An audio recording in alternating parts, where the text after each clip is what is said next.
Good afternoon, Harlem and Harlems of the world. I'm Terri Wisdom, and this is Harlem Network News. And as many of you know, Harlem Network News is a media platform we started at the onset of COVID, and we are still here. We consider ourselves an essential service. And since the COVID time, it has become more apparent that it is critical that we tell our own stories. It has become a world where media is the message, or is the message the media? So we really are dedicated to ensuring that Harlem and the Harlems of the world are informed, engaged, and called to action. We are counting down to the iconic 17th Harlem Fine Arts Show, which is taking place beginning on Friday at the Glasshouse right here in Manhattan. And it's going to be amazing. There's so much art.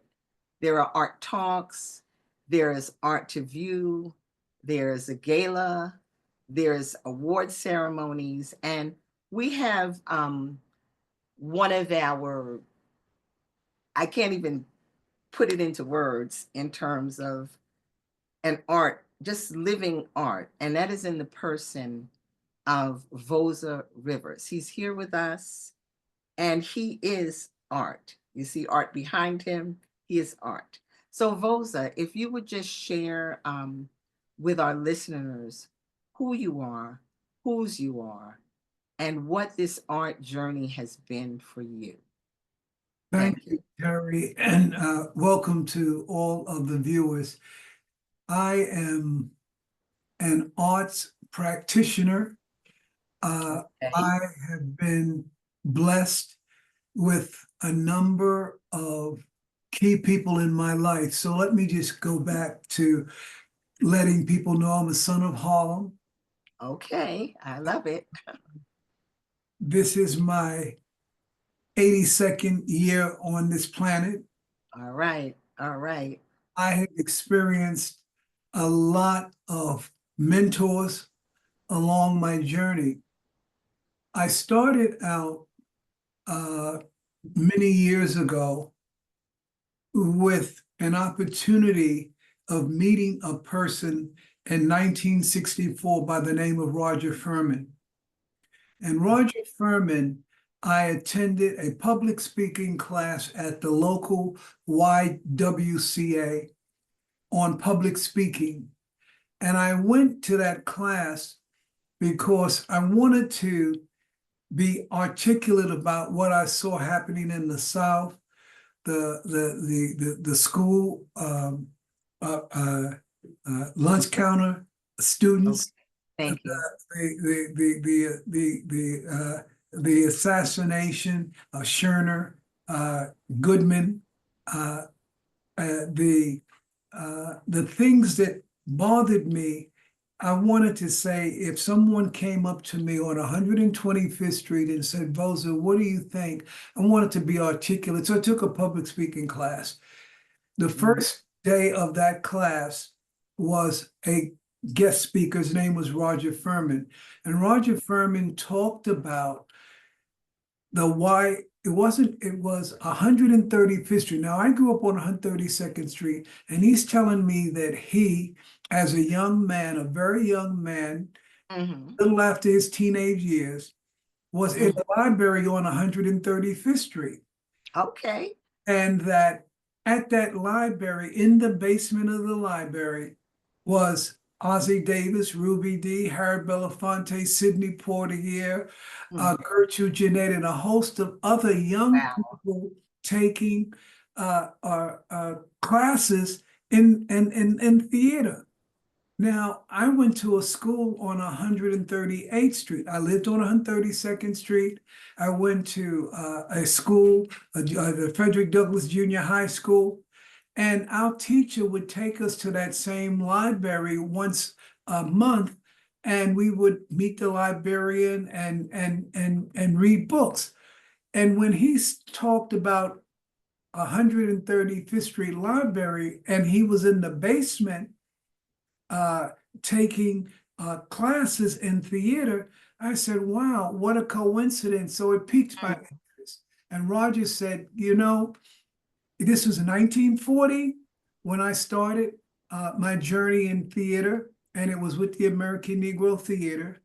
And Okay. this is now 1964, and I'm starting my own theater based on the American Negro Theater model that Okay. I learned my craft.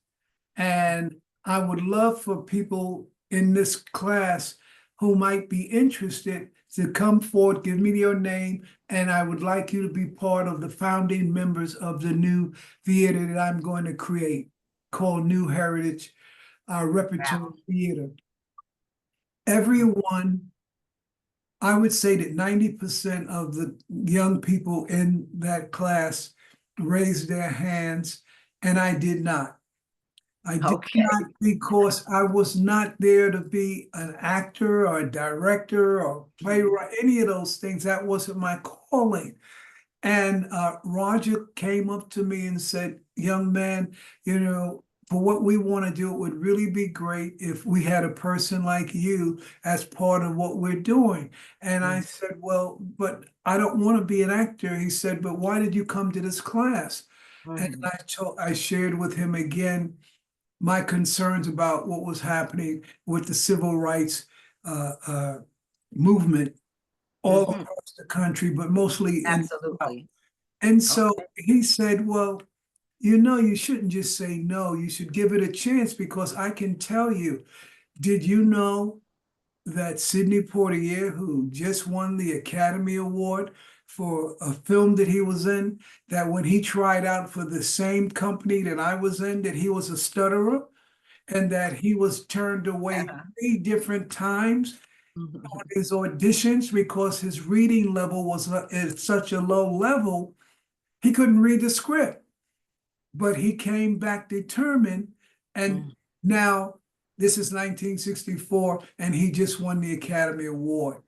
So again, I said, let me just say this. I know that I don't want to be involved in theater as an actor, but I can volunteer. I'd love to be able to give of my time to help you. And that began Okay. the long journey. So I became a volunteer for New Heritage Repertory Theater with Roger Furman. And I did that for 6 years. Roger Furman came to me and said, Voza, I want to concentrate more now on my creative energies. I would love for you to take over the business side of the theater, because even though you're a volunteer, you come with a lot of skills that I saw that could help me. And I said, help you? He said, yeah, help me, so that now I can do what I want to do and to continue what I've done. Yeah. Business and the arts. And in So terms of the skills that you had, sorry to interrupt, but I'm here with Voza Rivers, the iconic Voza Rivers, Harlem Voza Rivers, and I'm Terri Wisdom, and this is Harlem Network News. But what was your training that you needed the public speaking, and was it business? What was the training that you had, or was it just innate? it came from my grandfather. All right. With my grandparents. Okay. My grandfather came from the West Indies Oh, uh, when he was 15 years old. okay. He had a junior high school education and Mhm. came over as a laborer on a boat. And I grew up under my grandfather's watch, and he was an entrepreneur. Mhm. He was very committed. He was a Garveyite, and it was that Okay. Running kind through. of exposure. And he loved this country. He loved Jamaica, and he would take me with him to meetings with his lodge, his Jamaican lodge, and I was just exposed. At one point, his eyesight became poor, and he would say, "I have a contract. I need you to read the contract for me because my eyesight. I need your help." So I Okay. would go with him. Uh, the uh, the Jamaican organization that he was involved in was called the Odd Fellows. And what they would I've do heard of at that. the yearly event at the Rockland Palace, All right. yearly musical event, my grandfather was in charge of getting the talent for the event. My grandfather would take me, I would sit there and listen to him negotiate, etc. And it was just exposure. I never thought that that would lead into anything other than I was helping my grandfather. Now, fast forward to me working with Roger, I now understood that I was being prepped for something that I didn't understand, but I was doing it and I liked doing that kind of work. And others started How seeing powerful. and others started seeing something in me, and Roger Furman was the first one to say and give me an opportunity to be with a master. He had just written the Black Book with Toni Morrison, and he was doing lecture classes at the New School. And here it was, I'm a volunteer to this guy, and he's taking me in. And so I understood that there was something special he saw in me that I didn't see in myself. Okay. Roger died suddenly in 1983 of AIDS. Yes. He was only had a year and then he left the earth. And I was still working with him. And That was a very critical time, and yes, a yes, lot of people yes. left at So that time. what happened is that the board of directors, I don't know if you remember a woman named Evelyn Cunningham. Yes, I think so. Yeah. Well, she was a mover and shaker as a political leader in Mhm. Harlem, and she Okay. was also on the board. And they said that Roger is no longer here, Voza. We want to continue the theater, and we want you to step up and take over for Roger. I said, absolutely not. I said, I can't walk in Roger's shoes. He was creative. He was a Mhm. journalist. I mean, he had so many credentials that I Mhm. knew that I didn't have. And they said, well, Voza, Roger saw something in you. Mhm. Always, he took you everywhere with him. And what we would like to do is to be able to say to you that we would like to offer you to the leadership of this organization. And I said, let me think about it, but I can tell you now, I'm not comfortable with doing that. The next morning, I received a call from Ruby D.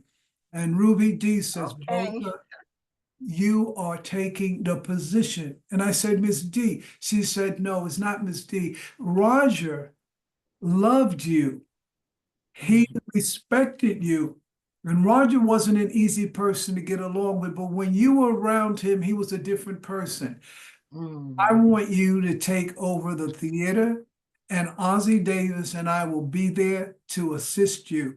And you won't have to worry if you're not comfortable with certain things. We're going to be there. That led me Working into together collectively. and that Powerful.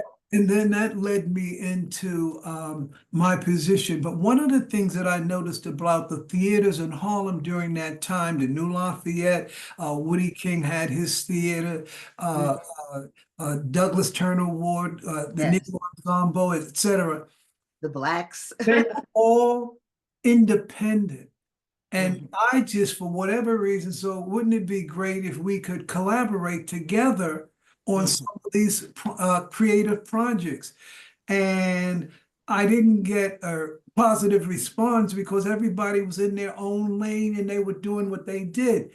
However, I went to Woody King, and Woody King said, you know, I just did a show When Chickens Come Home to Roost with Denzel Washington, and Denzel is getting ready to go on tour, but we still want to do the play. And I knew Roger, and it would be great if we could do something together. And that began my collaborative effort as I took over the theater. It wasn't about me doing it, it was about Right. me working with others. And Important. and Important. it just expanded sequentially because anywhere I went to someone else's theater. I met Carl Clay, Black Spectrum Theater Yeah, absolutely.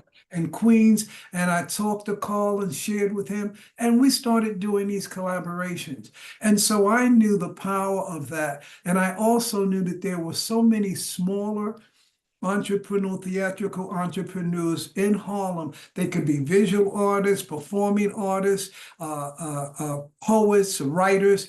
And I thought, wouldn't it be great if we could all have an opportunity to support each other? So a few years later, I created something called the Harlem Arts Alliance.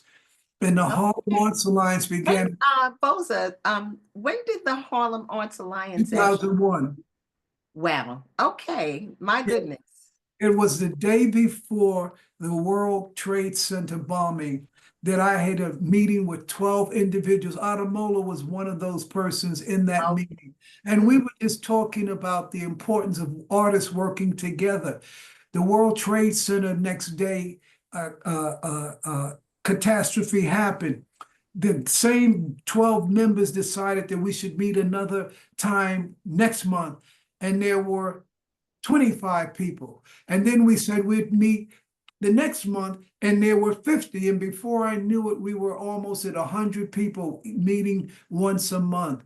And so powerful, that powerful. gave me another sense of the important role that this collaboration could mean to so many others, feeling comfortable that the best of us and the least of us were all in the same room talking and sharing.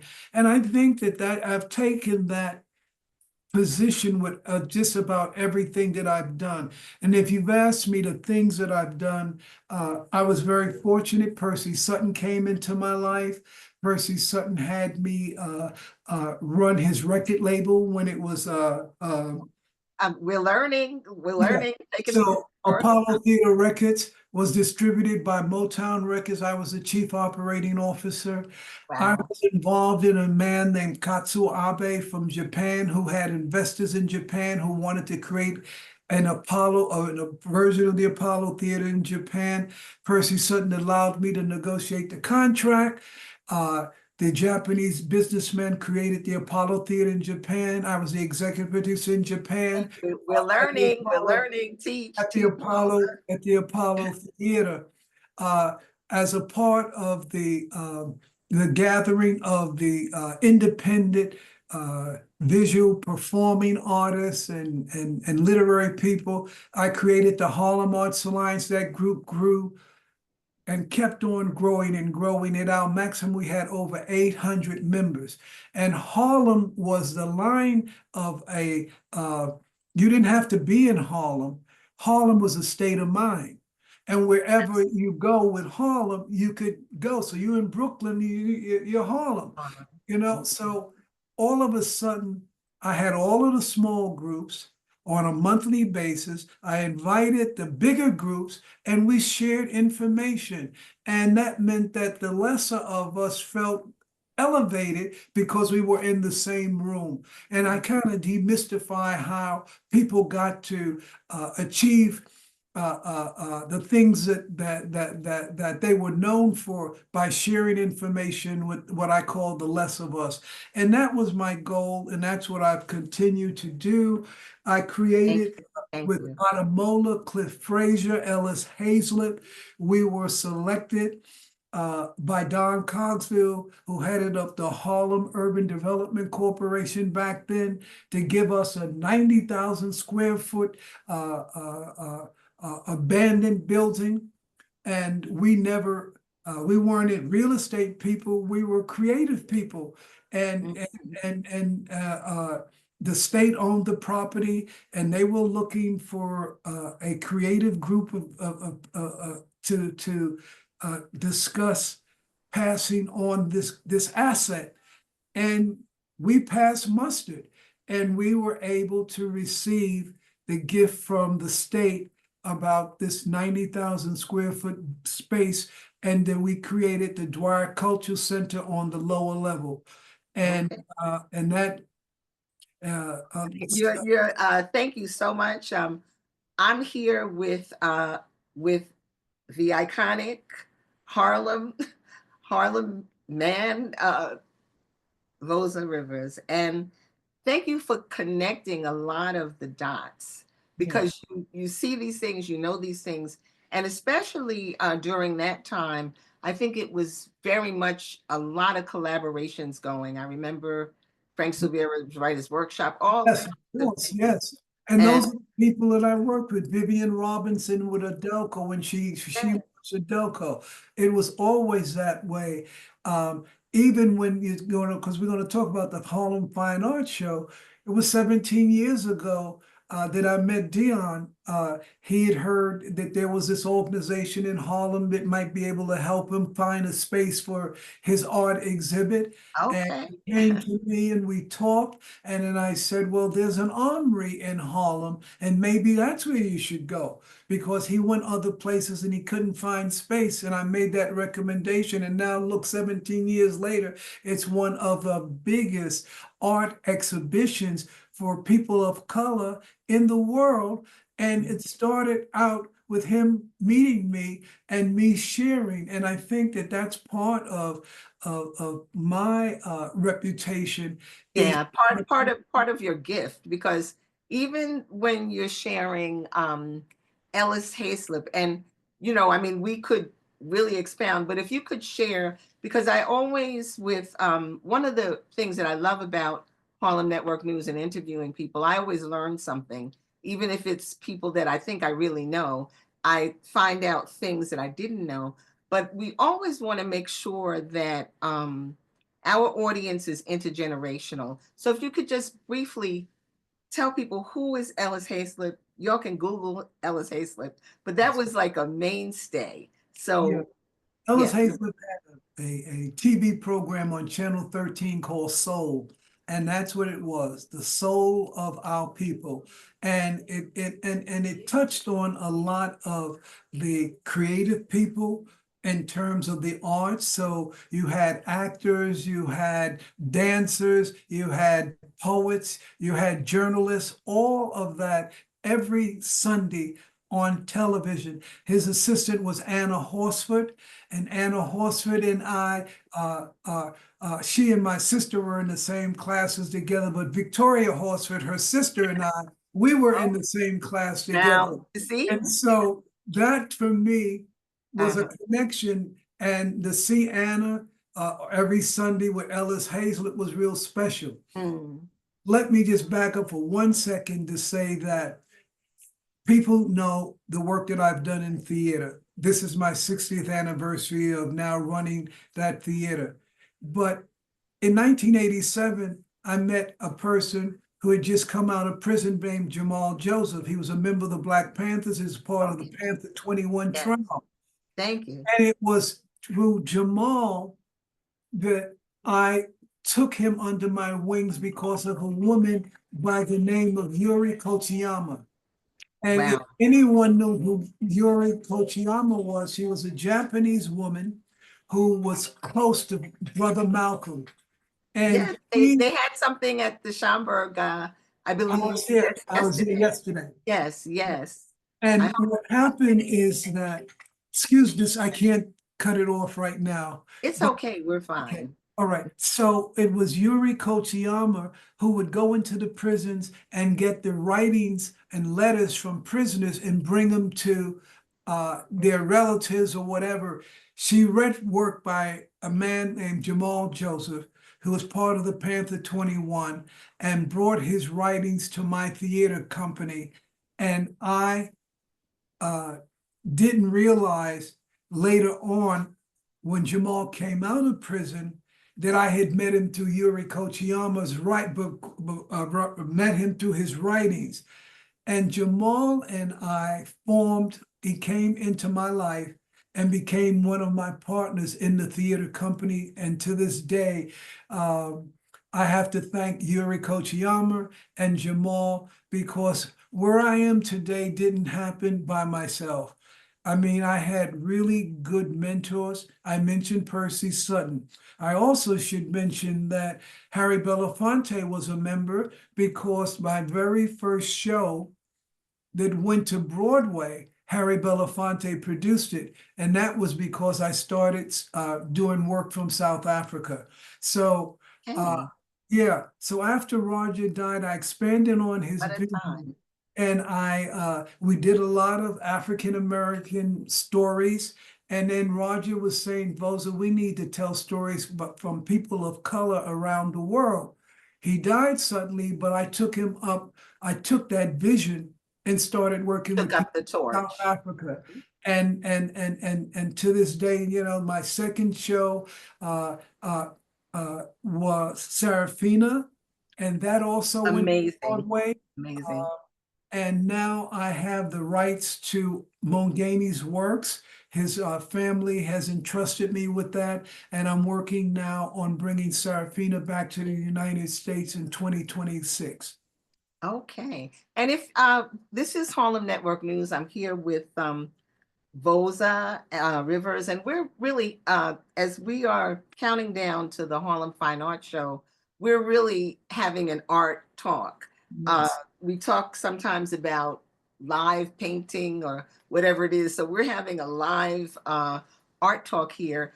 And once again, we're dropping knowledge. But Serafina, Yes. briefly, what was Serafina? Because in our audience, I hope we have people like my 14-year-old grandson listening. So, Yeah, Serafina. Serafina happened because the students in South Africa were told if they were being educated that they can only be educated in two languages. One was their own language, their native language, could be Zulu or whatever, but only that language, and the language of the oppressors who control the government, very much like what we're seeing and getting ready to happen. And that other language was Afrikaans. And that was the language that they could only be taught in school. So the students decided, no, we want to learn English because we want to communicate with the rest of the world. And the students boycotted the educational system. The government decided to bring in troops, and they massacred over 1,000 young students because the students wanted to be taught in a language that they could use to communicate with the rest of the world. It was called the Soweto Massacre. And that is what the Sarafina movie and play was about, telling that story. And we were on Broadway for almost 2 years. Then we went around the world. Powerful. But what we were doing was talking about the dismantling of that government through the apartheid system. When I got a chance to go to South Africa and I applied for my visa, I was denied a visa because they said I was an undesirable, that they did not want me to set foot in their country because I was doing work that supported the dismantling of their apartheid government. Mm. So I have all of that kind of institutional uh, uh, involvement Mm. using arts and culture to give me a position that I hold today. I thank Ozzie Davis and Ruby Dee. I thank Harry Belafonte. I thank of Gertrude Jeanette. I thank of Percy Sutton and the others who gave me an opportunity and a support and believed in me to continue to work and to continue their legacy that I'm doing today. Okay. Well, it's quite a life journey. And obviously, some of the threads that you spoke about are really and truly connecting with other people, reaching back. And it really just says at this time, with everything that we're dealing with, that this is a formula for how we come through these times. So as we approach this Harlem Fine Arts Show and the arts and what it can do, what it has done, the movements, even when you speak about a Jamal Joseph and the Impact Theater and so on and so forth. And I know personally, I keep going to my grandchildren, but one of my granddaughters, the oldest one, Sahar, was part of Impact. Oh, And yeah, it was yes, very interesting because I think I took them to see Impact at the Dwyer Center.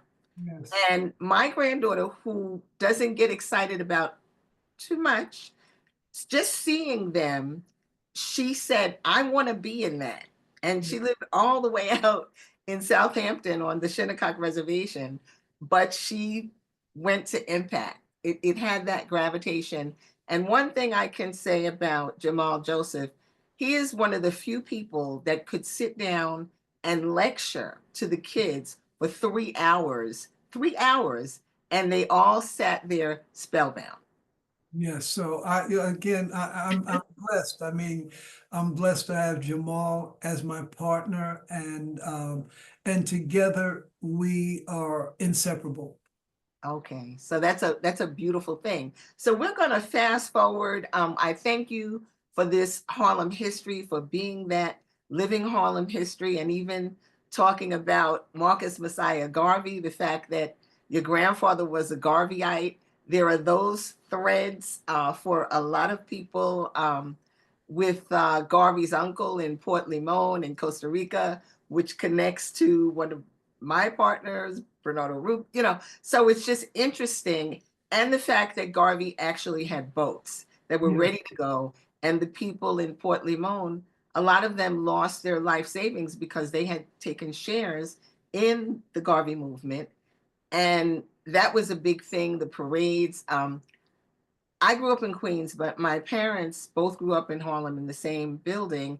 And that club you were talking about that your grandfather was in, I know I've heard that, you know, mhm, I've heard of that, and household things growing up. But my mother always tells this story that they were all on 125th watching the Garvey parade, and she had two long braids, and there was so many people out there that somebody cut off one of her braids. So there are these yeah. stories and stories of, I think, her and her sister tap dancing and being in a film, which I wish I could find, All God's Children. I don't know if it was a Oscar Michaud, but Mhm. so there was a lot of things that have brought us to this point.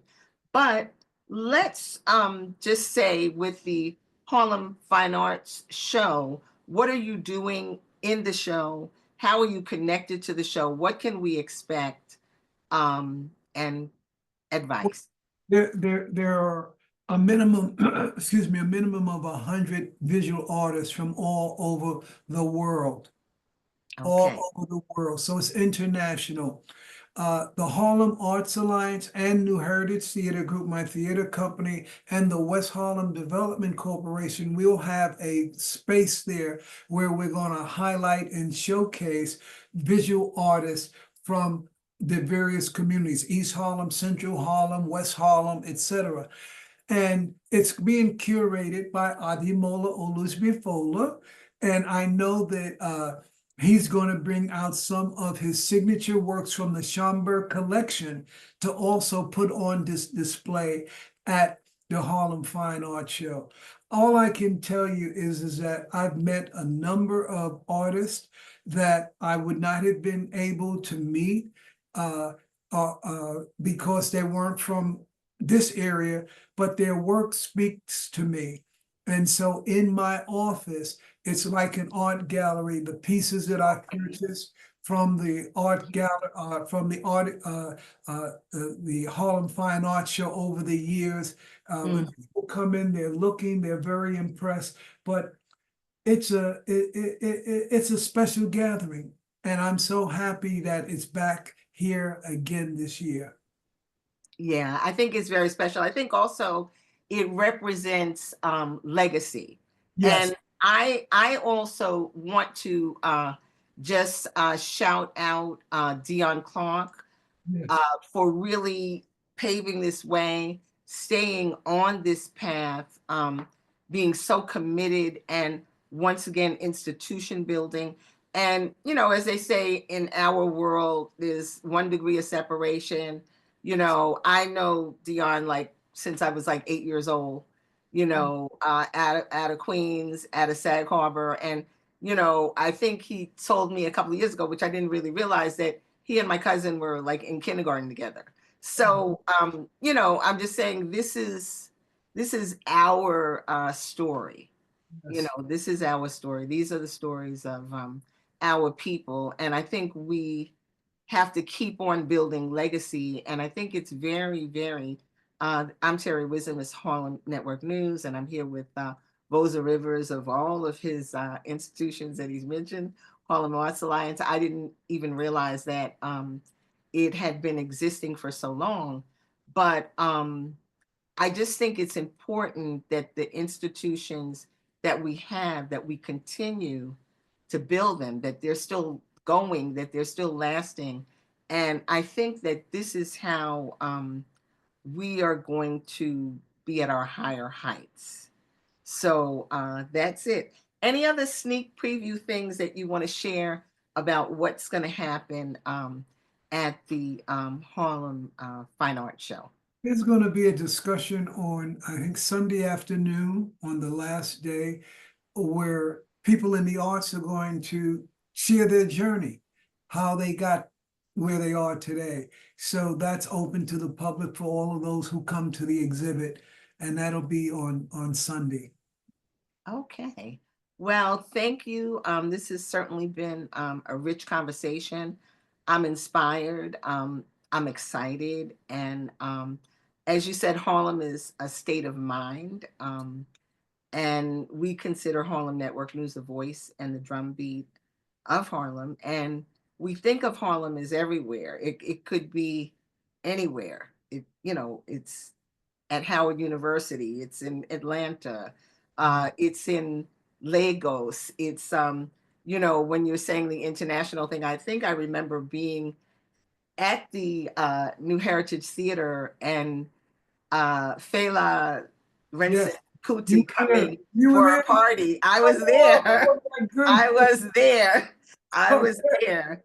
And I remember he came, I guess, off the plane, and we were upstairs on That's 125th right. Street. That's And right. then the next day or something was the show. And Yes. we were at, I think, Madison Square Garden. Yes. The show was 3 hours long, went into overtime. He had his 25 wives there. I mean, that, and then there was an after party at some loft of photographers, you know. So I think there's a lot, even when you speak of Adamola, probably my first encounter. And I'm, you know, a little bit younger, but I remember going to some party and someone taking me to some event at the Wayusi Gallery. You know what I'm saying? So it's these things that help to build you. You Yeah. know, they help to build you. Cliff Frazier was a mentor of mine from WNET Film and Television Training School I was in to the community film work, you know. So there's lots of this building. So I think that that's what we've got to continue to do, because we're all connected. And if we can get our young people in that train, because, you know, so that's what I have to say. But we'll let you close the words, Voza, and Well, thank you. It's an honor. again, just thank you so much. And for those people who are listening, I mean, not listening, but or viewing the show, I just hope that you guys come out and support the Harlem Fine Arts Show. Yeah, very important. And we're going to close it with our commercial, which is, you know, come experience the art and come and buy Black art. Let's circulate our money. Let's buy Black art. You can go to the website, which is, I think it's Harlem Fine Arts Show, or I'm looking at the flyer. I think it's um, the acronym hfas.org. You can get your tickets. You can see what's going on. They're on all the platforms, Instagram and all of that. You can go to our Harlem Network News. We'll be promoting about every hour. We're running some of these interviews, and they stay up on on our YouTube channel. So thank you so much. And I'm so inspired. And I hope everyone else is in these trying times. You know, it is our art, our culture, our vision, and our connectedness that is going to take us forward, as it always has. As it always has. And we stand on the shoulders, as you said, it's your grandfather that trained you, that mentored you. Yes. And we were grateful for that. And we have to do that for others. So thank you, Voza Rivers. It's Thank been an honor and a pleasure. And I'm inspired. I'm fired up. So let's go. All right. And you can come to Harlem Network News, donate if you have information, if you have stories. We're pulling it together this year because we know how important we are, and we're going to soar. I know it. Okay. Thank you. Have a great day. Thank you. Blessings.